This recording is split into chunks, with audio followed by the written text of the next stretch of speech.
Alright, ladies and gentlemen, I'm back here on the show, doing a news video, start with some wrestling here. A few things, probably not a lot, because there's some NBA stuff to talk about, so let's start with some wrestling. Via PW Insider, Dakota Kai's on the cusp of returning. The hope is that she will be back on the road within the next few weeks after suffering that concussion 2 weeks ago. I think it was during a tag team match. I just wish she could be healthy. I mean, a concussion happens. I mean, in all sports, concussions happen. Luckily, it's not that long of a... Hopefully, it's not too much longer before she comes back. So, AEW Dynamite tonight on the card. You have Swerve Strickland, Ricochet's, the Hounds of Hell versus Konosuke Takeshita and Kyle Fletcher, Will Ospreay, member of the Don Callis family, Thomas Tony Storm McQueen, and fuck this, Hangman Adam Page and MJF both appear live. Yeah, the show looks fucking terrible.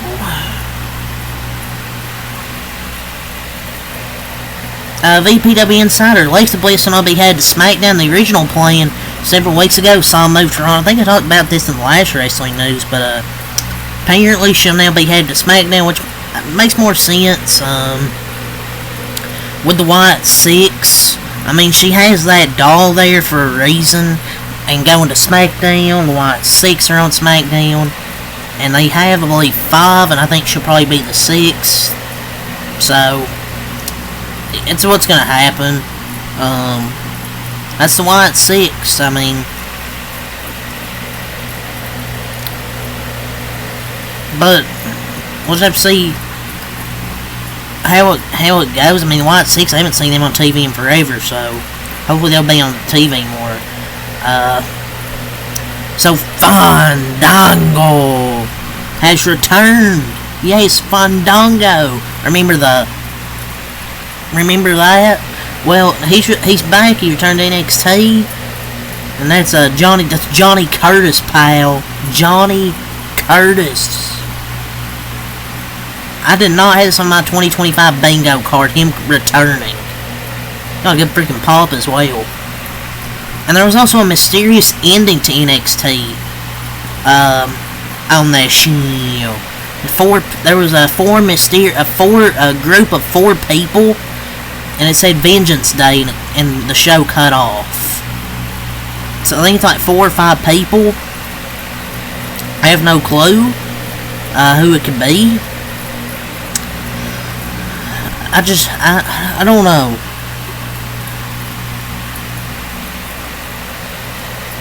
We'll just have to see on NXT. But that's some stuff that happened there. John Cena is already back in Budapest, Hungary to film the Matchbox movie. As it currently stands, he's not expected to appear again until the Elimination Chamber show, so... He said that in the Royal Rumble press conference. This really isn't a shocker. I mean, not everyone's watching it. He's not lying. He's going to do the best he can with everything. And I don't... Did he ever say full-time? I know that said like 36 dates. But he never said... Did he ever say full-time?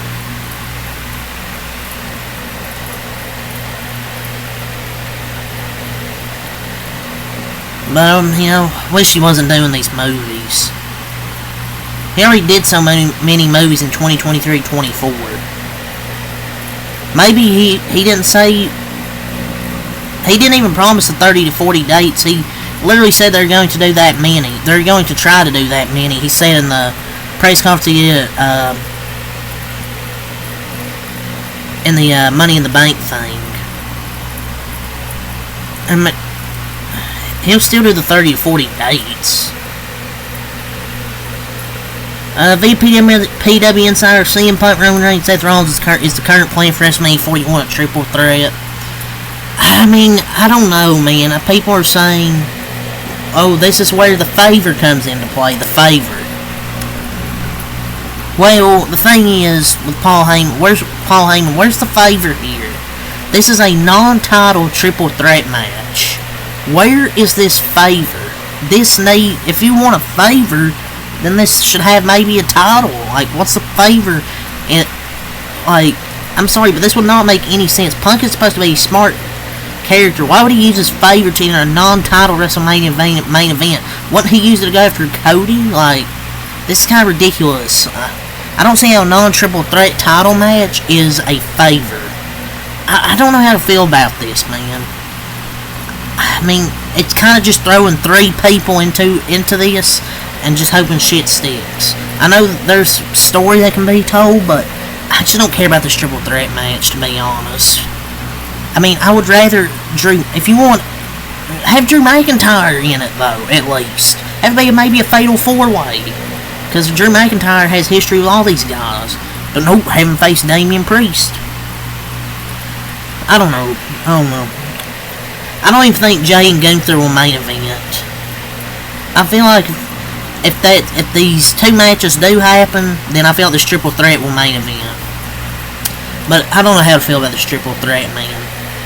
Bayley is pushing for an Evolution 2 pay-per-view.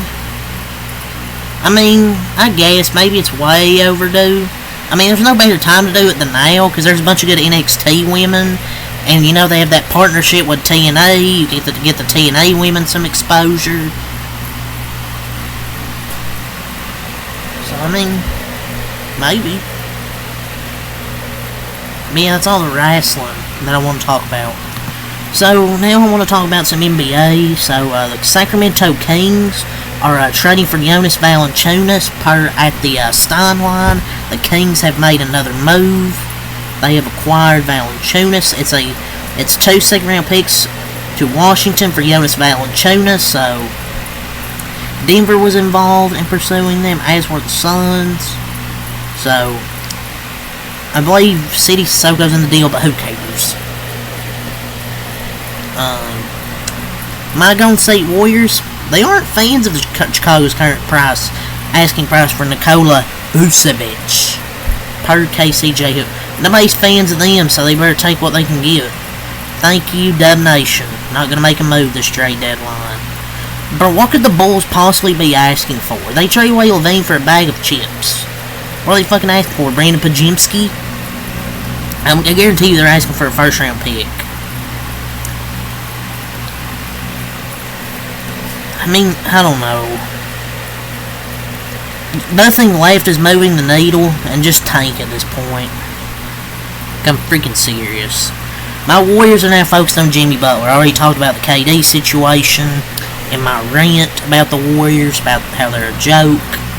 And they're now focused on Jimmy Butler, despite him saying he will not re-sign with them, so this will basically be a salary dump.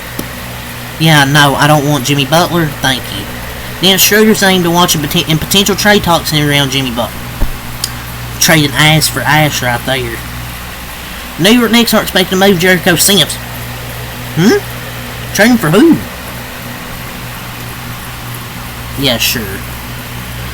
The Chicago Bulls are looking to trade Zach Collins, Kevin Huerter, and Trey Jones. Oh wow, the 3 players they just got for Zach Levine. What the hell are they cooking here in Chicago? The Miami Heat are legitimately interested in KD, but I don't know if the Heat will get him. And Brian Winter says he'll either stay in Phoenix or join Miami, so I don't see any traction with the Heat, so he might stay in Phoenix. We already talked about all the KD stuff in the Warriors video. I'm not going to talk about it here. So if they miss out, well, they're going to miss out on KD and most likely Jimmy Butler. They could pivot to Nikola Vucevic, but I don't think they're going to get any of these 3 players. There's a possibility Jimmy Butler will remain with Miami Heat after the trade deadline, per at the Steinline. So that's going to be a possible thing. I'm not going to talk about this KD stuff, man. Fuck this. The Washington Wizards plan to hold on to Chris Middleton for now.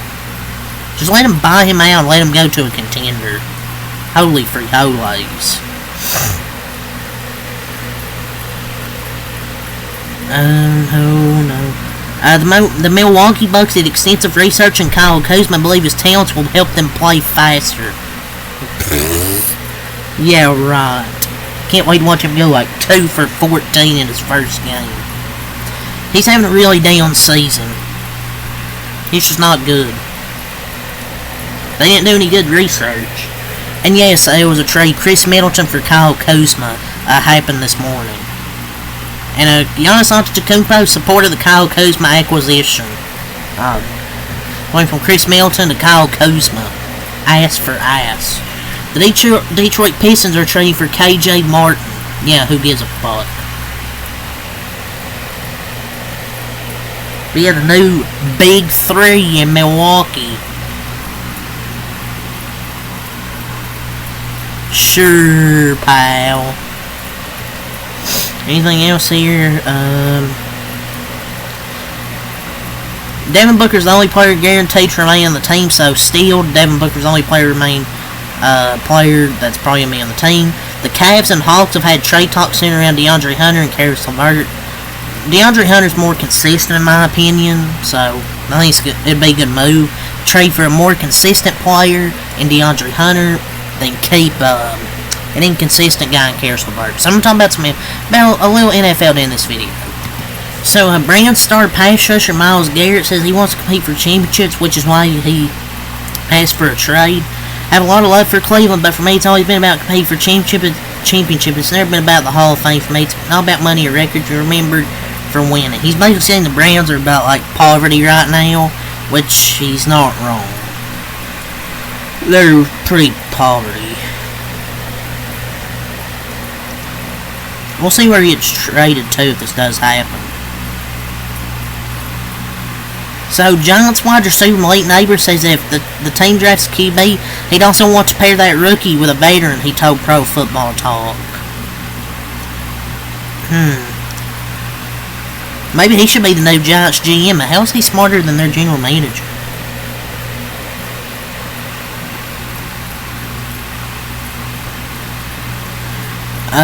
So Josh Jacobs said the Packers need a guy that's proven to be wide receiver 1 already. Their star running back, and Devontae Wicks put life emoji,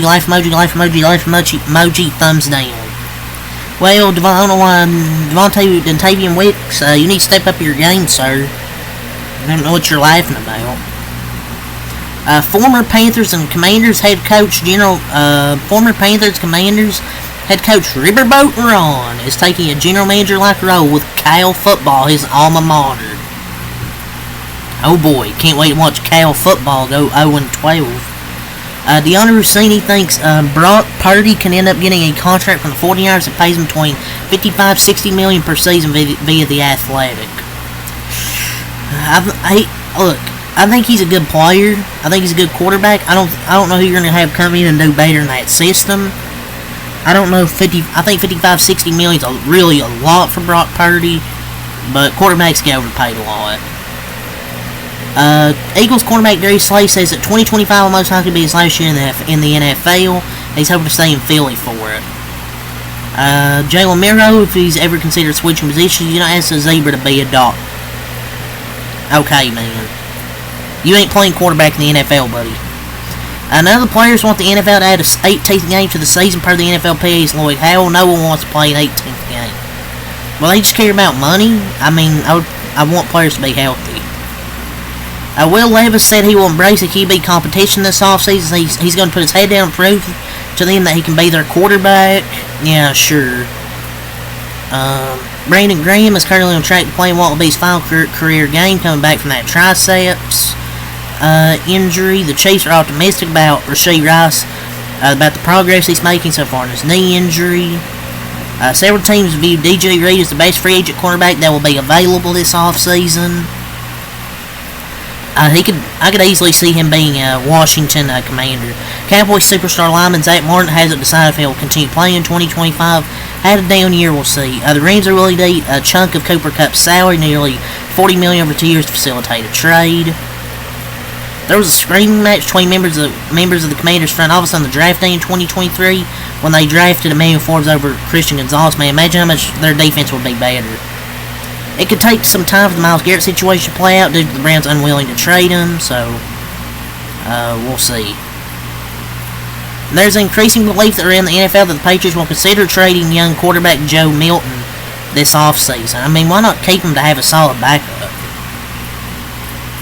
Mason Crosby has announced his retirement from the NFL. Pete Reed will continue coaching in 2025. Well, no shit, he isn't retiring just yet. I mean, why the hell would he retire? Eagles offensive lineman Landon Dickerson and Cam Jurgens will play in the Super Bowl.